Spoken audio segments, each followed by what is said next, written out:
Hey,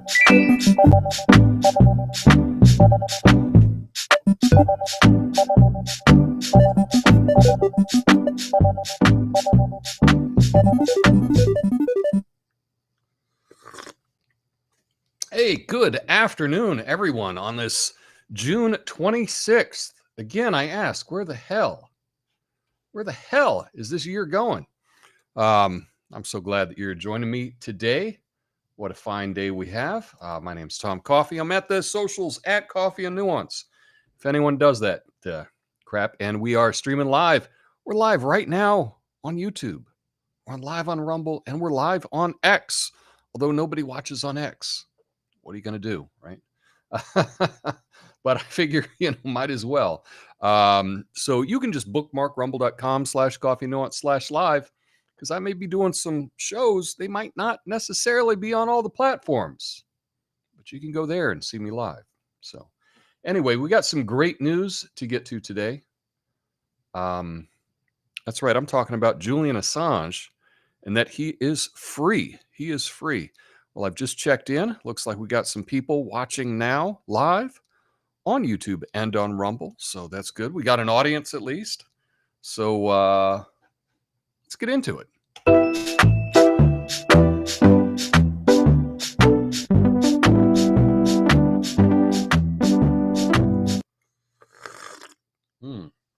Pardon my sip.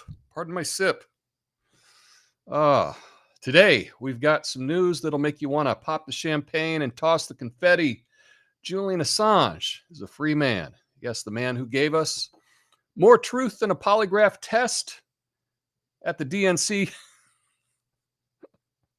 He's out of prison. Now, I gotta say out loud and proud, Julian Assange is the best journalist ever, and it's not even close. If you disagree, you might want to check your brain. Make sure it's not on airplane mode. Let's start with the basics. You remember the collateral murder video? You don't?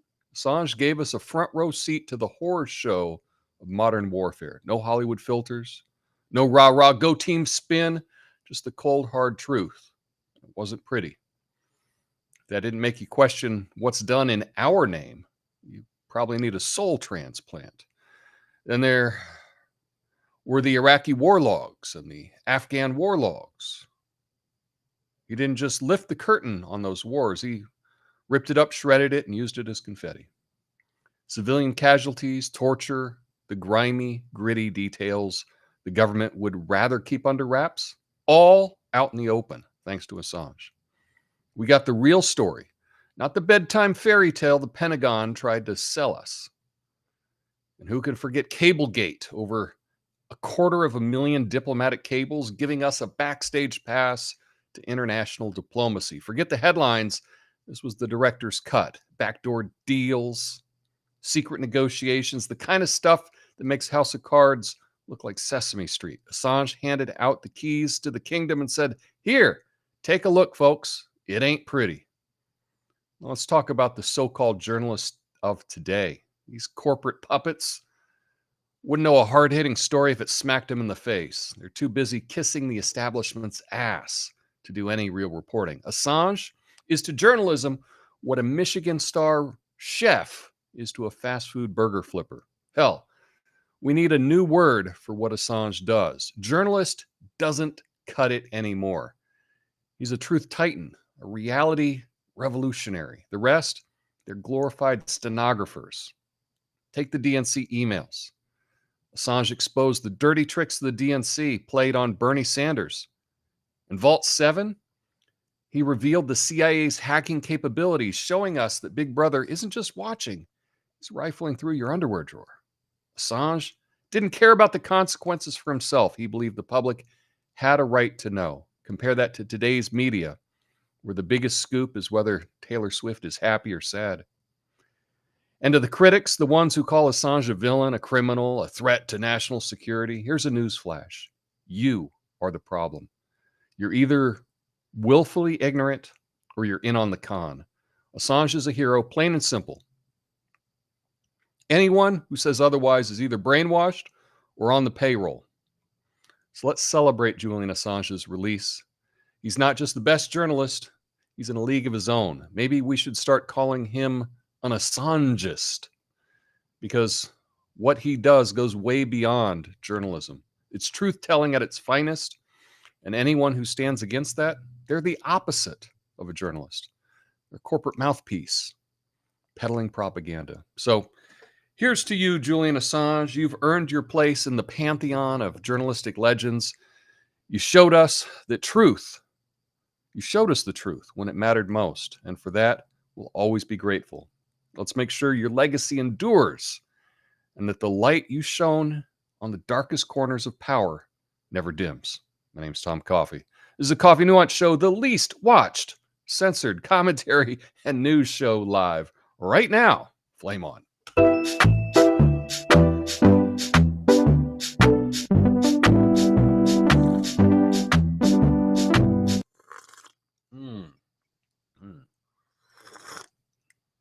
Yeah, I think that there should be a statue of Julian Assange. What do you think? I made this with AI. Thought it was kind of good. Seemed appropriate for today. But speaking of today, and just speaking of some things, I know I wasn't here on Monday, but I'll make up for it because I'm going to do live coverage of the debate tomorrow on Rumble. Turns out it looks like YouTube doesn't want anyone to do any live broadcasting of the debate. They've made some kind of deal with CNN. I don't know. I smell shenanigans. So I've seen that go out, that even though it's fair use, no one's going to be able to do live commentary of the debate on YouTube. So, all right. Sounds like a great platform we should all get behind, right? So I'll be live on Rumble 15 minutes prior to the start of the debate. And I might even bring in RFK Jr. He's also doing a live watch along where he's answering the questions as well. That might be interesting. It might be a train wreck, but I'll be checking that out tomorrow. And if you want to hang out and watch along, that's great. I do have a game that I want to play, perhaps with the debate. So be sure to tune in early so I can explain how that goes. But today, the main topic that I wanted to talk about is Assange. Oh, and by the way, everyone, I've got all the comments live. I'll be on the screen from both Rumble and YouTube, and I'll be going through all of those at the end of the show. So thanks for participating in the show, and thanks for leaving your comments and smashing the like button and all that crap. I do appreciate it. But Assange was really one of the people that got me to clue into how I see the world. He did change how I viewed everything. And that's kind of a big deal. So I just want to run through, let's just say, the top 10 stories that WikiLeaks put out and why they're significant to the world and why this is journalism. Releasing information like this is journalism. It's not just taking something and republishing it. No, they have to go through and they have to edit it, and they have to make sure that there aren't things in there that would be dangerous to get out. But the one that put them on the map, the one that kicked it off, right, was the collateral murder video. That's not a real catchy name, is it? But this was a leaked military video that showed a U.S. Apache helicopter attacking and killing a group of people in Baghdad, including 2 Reuters journalists. No comment about Reuters. Okay. It highlighted the brutal realities of war and raised serious ethical questions about military engagement rules and transparency. So that was a huge thing. Huge thing. It's like, who do I believe? Do I believe what I'm hearing on CNN and Fox News? Are they giving me the straight dope? Are they telling me exactly what's going on? Or am I getting it from unfiltered from WikiLeaks, from Julian Assange, where I can see this terrible atrocity take place with my own eyes. But they will just have you, just you're not seeing this. You're not seeing this at all. It doesn't exist. What about Cablegate? Now, maybe, this was like 14, 15 years ago. So maybe you don't remember Cablegate, but this was the release of over 250,000 diplomatic cables, and it revealed the behind the scenes activities of U.S. diplomats, including efforts to influence foreign governments, manipulate public opinion. It really exposed the true nature of international diplomacy, often hidden from the public eye. So how do you know how things work? Oh, well, you can watch a Hollywood movie and you see, oh, this is how diplomats do it. I've watched 60 Minutes, CBS News. They've explained how diplomacy works. Or you can go for yourself, read it yourself, go to the source material and see what actually goes on. And that was brought to you by Julian Assange and WikiLeaks. Some other ones were the Iraqi war logs. So that was about 400,000 documents detailing the daily activities and incidents during the Iraq War, including civilian casualties, instances of torture, abuse by coalition forces. And it contradicted the official narratives and provided a more comprehensive view. So again, how do you know what you know? How do you understand the world? Do you just take, well, this is what the New York Times said, so that is now my worldview? It's one way to go about things. And that's honestly how I went about things most of my life. I did. I didn't look into anything. I accepted at face value what all the smart people said, right? New York Times said it, so that's the closest thing to reality. And we find out that the New York Times is in on it. WMDs, anyone? What about the Afghanistan war logs? Yeah. This was similar to the Iraqi war logs. It was about 75,000 documents covering the war in Afghanistan. And it revealed previously undisclosed civilian casualties, incidents that painted a stark contrast to the official accounts of the conflict. What about the Guantanamo files? Did you read those? Did you watch an explainer video on what the Guantanamo files were? Did you just hear what the evening news said about it and maybe what they mentioned on the Tonight Show or something? Right? How are you figuring out how the world works?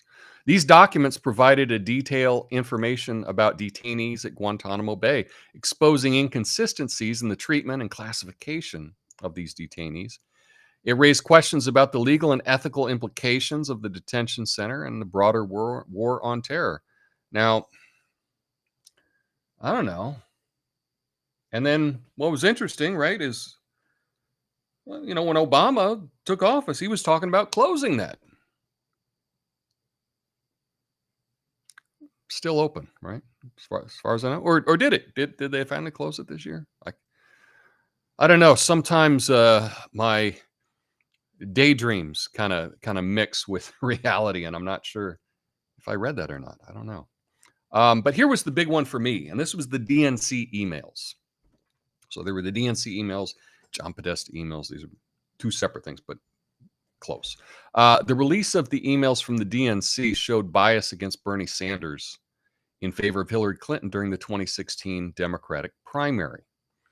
This revelation led to resignations within the DNC, and it influenced public perception of the electoral process. Now, when the John Podesta emails came out, right, this is separate. That's where I got kind of interested as to reading things myself, finding out what was going on. And it was a slow release of these emails,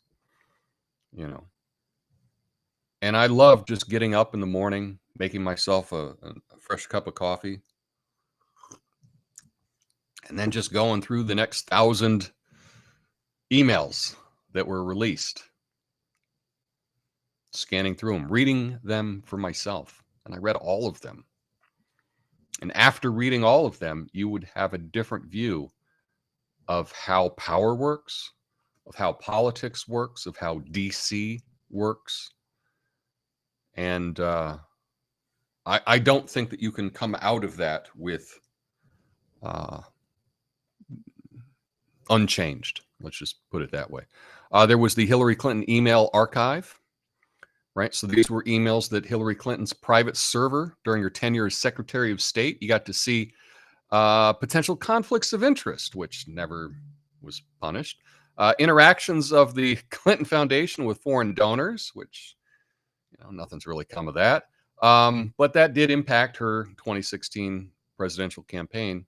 It was Vault 7. If you remember this.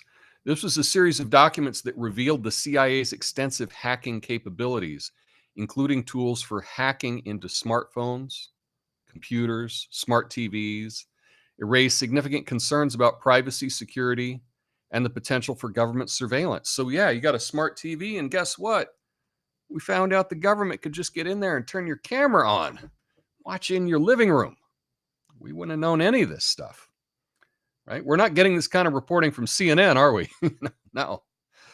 There was the Trans-Pacific Partnership papers and the Transatlantic Trade Investment papers, and that's where you found out, but you probably would have known, that negotiations favored corporate interests over public welfare. And shouldn't surprise anyone, but we got actual evidence of it now. And it brought up the whole idea of these trade deals and trade agreements and sovereignty for countries and what should be done about them. The Saudi cables. This was thousands of documents from Saudi Arabia's foreign ministry, provided insight into the kingdom's foreign policy and efforts to influence media and politics in other countries. Expose the inner workings of the key player in global politics. So why Tom, do these revelations matter? Like why does anyone care about that? Well, this is from WikiLeaks, and they're significant because they provide a window into the hidden operations of the government and powerful entities. It reveals often the grim reality behind the sanitized, Disneyfied version that the American public is told. And it shows how decisions are made behind closed doors and how that impacts the world. Understanding these stories helps us grasp the complexity of global politics and the extent of government secrecy, the importance of transparency, and the accountability in a functioning democracy, if that's what you think that we live in. So anyway, and this is all kind of celebrated because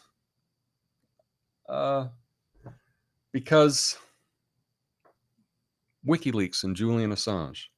And I tell you what, it is scary. What happened to him makes it very difficult for anyone else to want to do something similar. They make the whistleblower pay. They make the person exposing these crimes have to pay a much bigger price than the people that committed these crimes. And that's just actually backwards. Oh, one thing I did want to mention about the debate, by the way, I made this fun little AI picture for the debate. There we go, Trump v. Biden.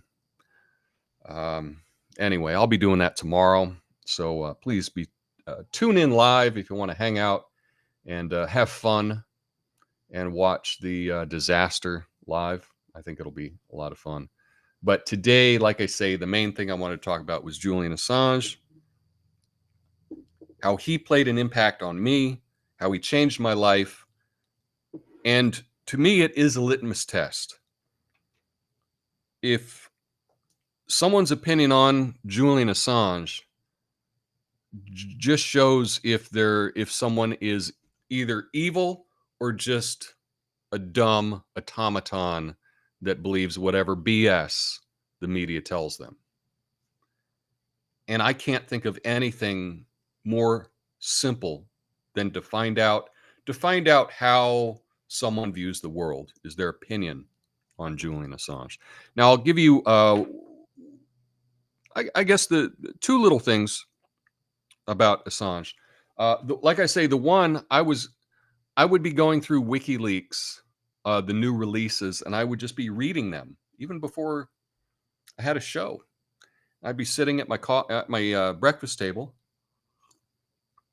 a cup of coffee. I had my laptop open, and I would just go through and read the WikiLeaks leaks of the day, and go through and read the communications and see for myself firsthand, source material, how things in the world work, and not just relying on how someone else would tell me how they work. I could actually see how they worked firsthand. And don't let anyone gaslight you and they tell you, no. You can't look at these, right? I think it was Chris Cuomo who was like, you're not allowed to look at these files.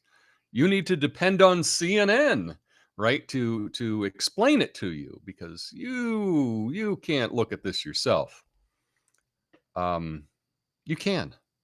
You can read these things for yourself. You can go to the source and you can check it out. Now, I know a lot of this is really boring, and most people probably don't want to read through thousands of emails to figure out how things work in the world.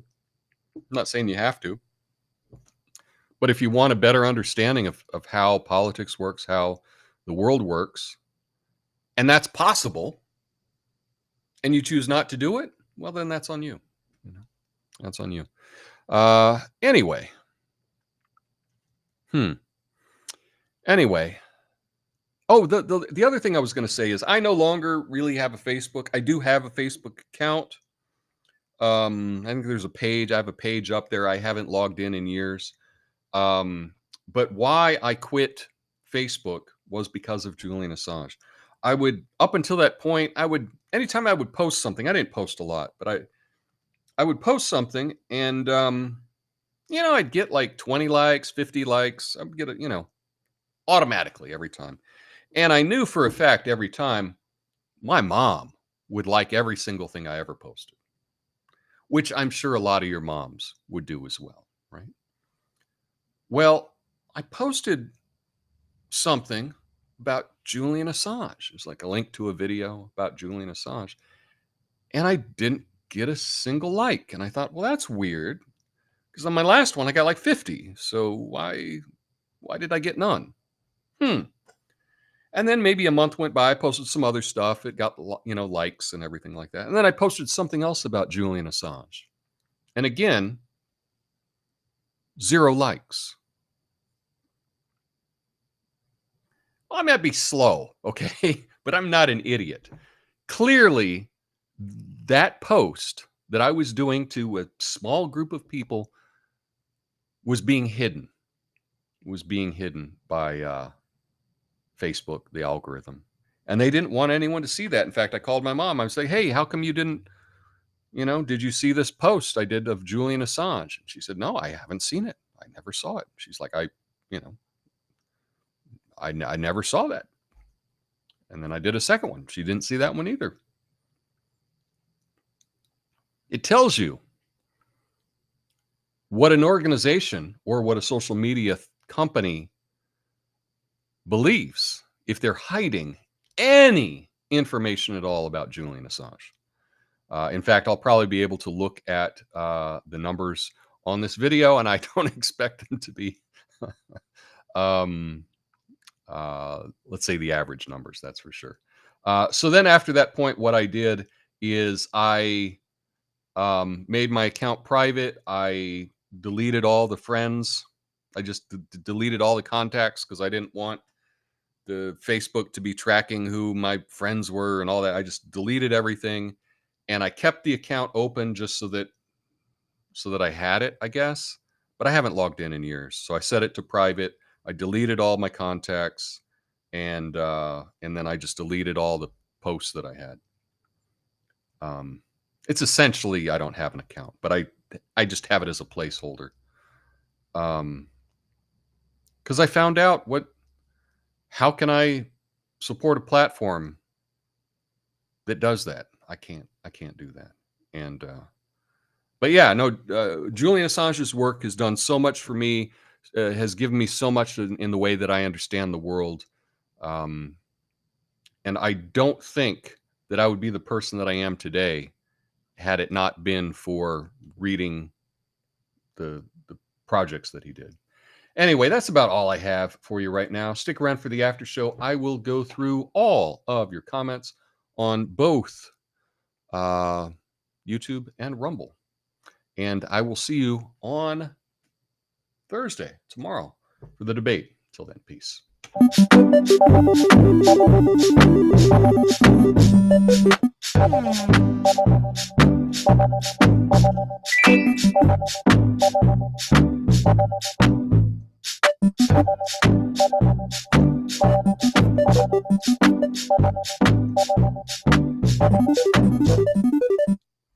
Hey, what's up, John? What's up, Natasha? Big Daddy. Hashtag Rumble Gang. We got to get hashtag Rumble Gang going. We really do. I should start posting that in the title of my video. So let's see if I can remember to do that. I'll do that tomorrow for the debate. We'll get hashtag Rumble Gang going. Natasha says, when I worked for TSA, there was something we were told not to look at on the internet. I can't remember what it was, but I think it was probably WikiLeaks. Wouldn't surprise me if that's the case. Big Daddy says, letting him go makes it easier to get him later. Well, that would be the fear.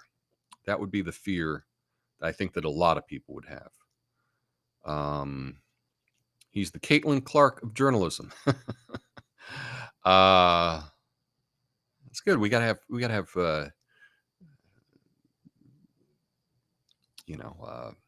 references that are of the day, right? So that's good. 3 messages is all I can get from Rumble, then it blocks them. That's interesting, Lucid. I'm going to have to try that out. I hope that that's not the case, because I have a game planned for Rumble tomorrow for the debate, in which it's going to involve people giving comments, and if people can't do more than 3 comments, then we're in trouble. I don't know if it's 3 forever, or if the rate that you're allowed to put them out is only for a certain amount of time. I'm not sure, but that is something to look into. That's for sure. Do we need to bring liquor for the debate game? Well, we don't need liquor for the debate game, but you might need liquor to make it through the debate. Oh, I don't know. My expectations are very low. They're very low. This whole idea, number one, that RFK Jr. is not there is just wrong, right? He should absolutely be there.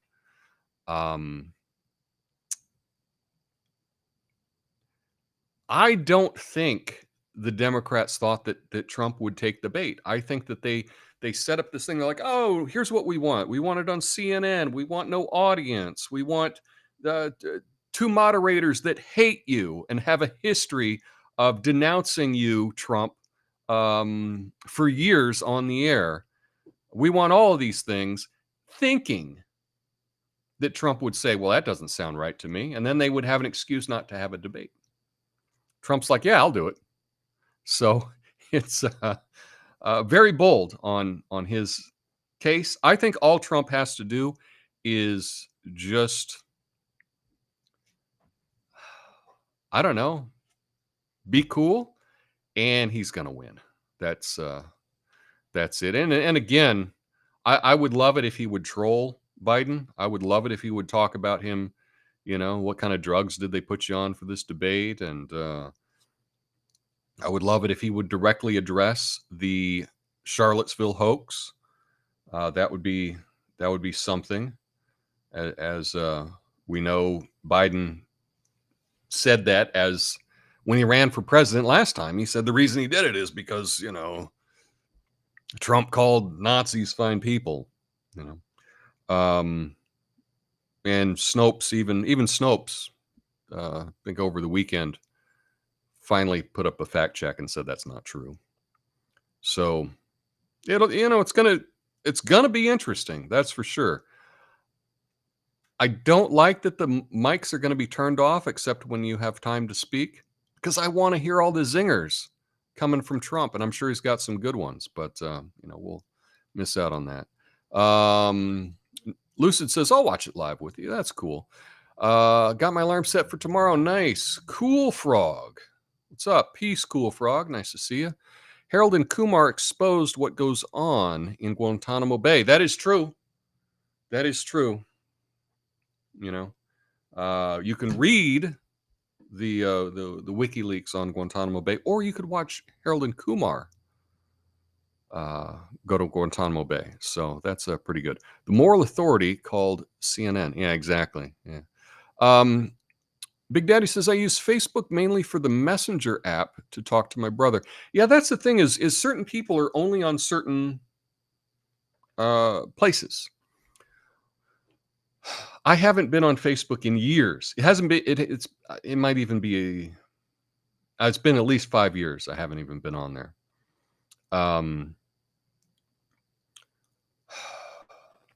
so I'm probably missing out on some things there.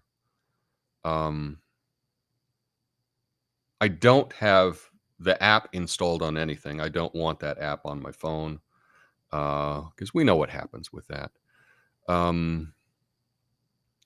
Hashtag Rumble Gang. Yeah, we'll get hashtag Rumble Gang going tomorrow. I'm guessing that they cut Trump's mic off at least 3 times. Well, I don't think that they're actually going to cut the mic off. I believe what they're going to do is all the mics will be off. And then when it's your turn to talk, a light will go on and a timer will go on. And then you will be able to, and your mic will be on only for that time. And only for that person. And as soon as your time is up, they'll just turn the mic off. So it's going to be a very different style of debate. It's going to be very interesting. And it will be interesting also just to see how they frame it with the cameras, because that can also really tell a story. Are they going to have close-ups on the candidates while the other one is talking? Or will it be a long shot? When Biden is talking, will we just have Biden on the screen? Will it be a split screen? Because that does have an impact as to how we view things going. So we'll just have to see how it goes. Anyway, that's all I wanted to talk about today. That was the big one, was just the Julian Assange. But please do join me tomorrow, rumble.com/coffeenuance/live. And we'll have fun hanging out for the debate, chatting about any big things that happen. But until then, I hope you all have an awesome day. Peace.